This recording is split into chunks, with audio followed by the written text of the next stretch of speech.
Lubak-lubak na kalsada at hindi maayos sa kondisyon ang naranasan naman ni DPWH Secretary Vince Dizon sa isinagawang inspeksyon sa lalawigan ng Quezon. Magbabalita si Martin Banaag. Lubak-lubak na kalsada, patse-patse na asfalto at hindi maayos na kondisyon. Yan ang naranasan ni DPWH Secretary Vince Dizon sa sinagawa nitong inspeksyon sa kahabaan ng Maharlika Highway sa Quezon hanggang sa Andaya Highway sa Bicol Region. Kaya ipinag-utos ng kalihim ang pagpapatigil sa palliative repairs para maiwasan ang paulit-ulit na pagkasira ng kalsada patungong Bicol na matagal nang sudaranin ng mga motoristang dumaraan sa mga nasabing lugar. It's palliative eh. Yes, sir. I'm absolutely sure that's all palliative. Yes, sir.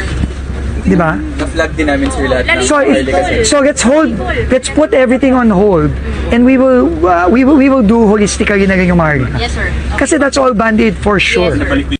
Sa inspeksyon ni Secretary Dizon sa Del Gallego, Camarines Sur, sinabi nito na hindi lamang ayusin ang mga sirang kalsada kundi magsagawa na masusing pag-usuri at epektibong rehabilitasyon katulad ng ginawa sa EDSA kasi napag-alaman na ilang bahagi ng kalsada ay natabunan na sa patong-patong na asfalto na patuloy na nagpapahirap sa mga biyahero. Matagal na yung asfalto niya. Siguro po sir, mga 2015 pa to, na-asphalt nila dito. 10 taon? Oo. Gano'ng katagal? Tapos may rectify lang ng maintenance. Pag nag-rectify kayo, anong ginagawa ninyo? Tatambakan nyo lang? Squaring din may mga mixture ng asphalt, din yun ang ginagawa ng mga yung Pinapatchin nyo? patching lang, patching. Luma kasi kung ganyan. Lumabas na lahat ng Oo. buwan. Halos lahat na nasira. Eh kasi wala na eh. Wala na asfalto eh, bato na eh.